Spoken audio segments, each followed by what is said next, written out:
ഇവിടെ വന്നിരിക്കുന്ന ആരും എന്റെ കൂട്ടുകാരൊന്നുമല്ല, എന്റെ ബന്ധുക്കൾ തന്നെ മൊത്തം വന്നിരിക്കുന്നത്. എന്റെ കൊച്ചിന് നൂലേട്ടിനും ഒരാൾ ആൾക്കാരാണ് ഈ മൊത്തം ഇവിടെ വന്ന് നടക്കുന്നത്. അവർ കൊന്നു തന്നിട്ട് പോയിട്ട് പോസ്റ്റ്മോർട്ടം ചെയ്യാൻ എടുത്തിട്ടില്ല. അപ്പൊ കുടുംബം എന്തുകൊണ്ടാണ് അതിൽ അങ്ങനെ ഒരു നിലപാടെടുക്കുന്നത്? അത് പിന്നെ ഒന്നാമതായിരുന്നു നമ്മൾ എത്ര പ്രാവശ്യം പോയി ഹസ്ബൻഡിനെ കൊണ്ടുപോകണം. കാരണം അറിയാമോ, നാളെ ഇതേപോലെ എടുത്ത് നടക്കില്ല പ്രാർത്ഥന പോലെ. എന്റെ കുട്ടി എന്തായാലും പോയി, പക്ഷെ നാളെ ഇതേപോലെ പ്രാർത്ഥന പോലെ നടക്കാനേ പാടില്ല. 24 മണിക്കൂറോട് അടുക്കുകയാണ്. ഇപ്പൊ സൂപ്രണ്ടുമായി നടത്തിയ ചർച്ചയിൽ എന്താണ് സൂപ്രണ്ട് പറയുന്നത്? അവർക്കൊന്നും ഒരു റെസ്പോൺസിബിലിറ്റി എന്ന് പറഞ്ഞ സംഭവമില്ല. അത് ഷീറ്റിൽ ഇരിക്കുന്നുള്ള മാത്രമേ ഉള്ളൂ. കോള് വരുന്നുണ്ട്, വിളിക്കുന്നുണ്ട്. ആ സംസാരിച്ചുകൊണ്ടിരുന്നപ്പോണ്ടല്ല പോലീസുകാരൻ ഉൾപ്പെടെ അതിനകത്ത് നിൽക്കുകയാണ്. ആ കറണ്ട് പോയപ്പോണ്ടല്ല പാർട്ടിക്കാരെല്ലാം നിൽക്കുക. ചിലപ്പോൾ അതിനകത്ത് ഒരു അടി നടന്നോണ്ടല്ലേ പെട്ടെന്ന് ഒരു കറണ്ട് വരാനുള്ള ഇതില്ല അതിനകത്ത്.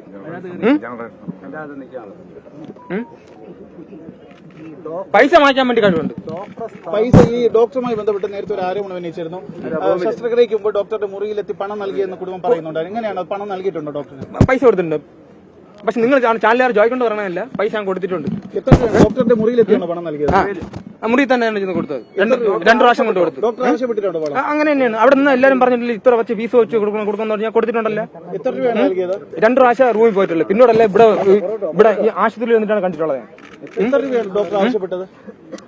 ഞാൻ 5000 രൂപ കൊടുത്തിട്ടുണ്ട്. മുറിയിൽ ആവശ്യപ്പെട്ടിട്ട് തന്നെ കൊടുത്തത്. എന്നിട്ടുണ്ടല്ലോ ഇവിടെ കിടന്നതിന് ശേഷം ഇന്നലെ കൊണ്ടുപോയിട്ടുണ്ടല്ലോ. ഇപ്പം പ്രസവം നടക്കും. 12 മണിന്ന് പറഞ്ഞവരാണ് പറഞ്ഞോണ്ടല്ലേ. എന്നിട്ട് അവിടെ നിന്നല്ലേ പെട്ടെന്ന് ആംബുലൻസിൽ ഓടിച്ചുകൊണ്ട് അവിടെ കയറ്റിയിട്ട് ചെന്ന് കയറുന്ന മുമ്പേ പ്രസവം കഴിഞ്ഞു. എന്റെ മാമിയുടെ തുണിയും മാറ്റി പ്രസവം കഴിഞ്ഞ് ഡീസന്റായി.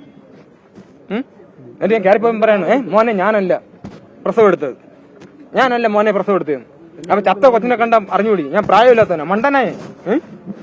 എന്നിട്ട് അപ്പൊ ആ കൂടെ നിന്ന ഡോക്ടർമാരും പിന്നെ ഞാൻ എന്റെ ഭാര്യയ്ക്ക് വല്ല കുഴപ്പമുണ്ടാ എന്ന് ചോദിച്ചപ്പോൾ ഭാര്യയ്ക്ക് ഒരു കുഴപ്പമില്ല. അപ്പം പിന്നെ ഈ പ്രസവം എടുത്താര് എന്ന് ചോദിച്ചപ്പോഴത്തേക്ക് എന്താ പറയണത്, അവര് തന്നെയാണ് എടുത്തത്. ആ കൂടെ നിൽക്കണവരാ, കൂടെ വർക്ക് ചെയ്യണവരെ ചതിക്കണവരാണ്. അപ്പൊ പിന്നെ എന്റെ ഭാര്യയും ചതിച്ചിട്ടില്ലേ? ഇതിന്റെ കാര്യം അറിയാമോ, ഇതേപോലത്തെ ഒരു ചാനലുകാർ കൂടണ്ട. ഈ ആശുപത്രിക്കകത്ത് സെറ്റ് ആവട്ടെ ആദ്യം.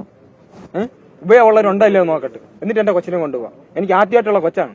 എന്താന്ന് ഇത്രയും ടൈം കഴിഞ്ഞില്ലേ, വിഷമമായി. ഓക്കെ സമയമില്ലെന്ന് ഞാൻ പറയുന്നില്ല. ഇന്നലെ രാത്രിയൊക്കെ ഞാൻ എന്റെ ഭാര്യ കൊണ്ടല്ല ആ കൊച്ചിന്റെ കരച്ചിലെല്ലാം കേട്ടിട്ടുണ്ടല്ലേ. ആ കിടക്കണ കൊച്ചുങ്ങളെ കരച്ചിലെല്ലാം കേട്ടിട്ടുണ്ടല്ലേ. നമ്മൾ പാതി വരെ സെറ്റ് ആയിട്ടുണ്ട് ഇപ്പൊ അവക്ക് എണിക്കാൻ പറ്റില്ല. പോട്ടെ, എന്റെ ഭാര്യ ഉണ്ടല്ല പിന്നെ സുഖപ്രസവന്റെ ആ വേദന അവിടെ ഒന്ന് ഇനിമ കൊടുത്തെല്ലാം അനുഭവിച്ചിട്ട് സിസേറിയൻ പോട്ടെ. ഞാനൊരു അമ്മയുടെ വയറ്റിൽ ജനിച്ചാണ്. സാഹചര്യം ഉണ്ട്, എല്ലാവരും ഉണ്ട്, കൂട്ടുകാരൻ എല്ലാവരും ഉണ്ട്.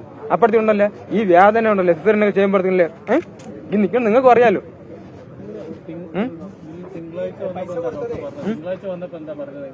പിന്നെ അങ്ങനെയൊന്നുമില്ല. കാരണം വെച്ചാൽ പുള്ളിക്കാർ പറഞ്ഞത് തിങ്കളാഴ്ചയൊക്കെ വന്നപ്പോഴത്തേക്ക് പറയുന്ന കാര്യം അറിയാമോ, നമ്മളിവിടെ അഡ്മിറ്റ് ചെയ്യാൻ വിളിച്ചതല്ല. അവിടെ നിന്ന് പിന്നെ സ്കാനിങ് എടുത്തിട്ട് വന്നിട്ട് പോയി. പിന്നെ വന്നപ്പോ ഉണ്ടല്ല ഞാൻ ഭാര്യയും കൂടെ സന്തോഷമായിട്ട് കുതിരക്കുട്ടിയെ പോലെ ഓടിച്ചാടി വന്നോളാണ്. 2 ദിവസം കൊണ്ട് പ്രസവം. അങ്ങനെയുള്ള കാറ്റി കിടത്തി വെളുപ്പങ്കാൽ 4 മണിയായപ്പോഴത്തേക്ക് പ്രസവം ഉണ്ടെന്ന് പറഞ്ഞു കൊന്നു തന്നു. അത്രേ ഉള്ളൂ. ഈ ഡോക്ടർ ഒരു തവണ മാത്രമാണോ പൈസ ആവശ്യപ്പെട്ടത്? 2 പ്രാവശ്യമായിട്ടാണ് കൊടുത്തത്. 2 പ്രാവശ്യം 5000 വെച്ചേനെ. അപ്പൊ ടോട്ടൽ എത്ര രൂപ ഡോക്ടറിന് കൊടുത്തിട്ടുണ്ട്? 10000 രൂപ കൊടുത്തിട്ടുണ്ട് ഡോക്ടർ. 5000 വെച്ചിട്ട്. ഡോക്ടറിന്റെ മുറിയിൽ അല്ല, മുറിയിൽ വെച്ചാണ് കൊടുത്തത്. അല്ല അങ്ങനെ. പിന്നെ അവിടെ മുറി പിന്നെ നമുക്കെന്ന് വെച്ചാൽ ഇവിടെ തരൂല. നമ്മൾ ആദിവാസികളാണ്. കാരണം വെച്ചാൽ നമുക്ക് ഫ്രീ ആണെന്നാണ് എല്ലാം പറയണത്. ചെല്ലുമ്പഴത്തേക്ക് കൊണ്ടല്ല എഴുതി തരണത് വെളിയിൽ. ഇതിന് മൊത്തം സ്കാനിങ്ങിന് എല്ലാത്തിനും പൈസ അടയ്ക്കണം നമ്മളാണ്. എന്തോ മുറി കിട്ടുന്നതിനല്ല, അവിടെ പിന്നെ നമ്മൾ ഇവിടെ കാണിക്കൂലല്ലോ. ഡോക്ടർ ചികിത്സ നൽകുന്ന സ്വകാര്യ മുറിയിൽ വെച്ചാണ്.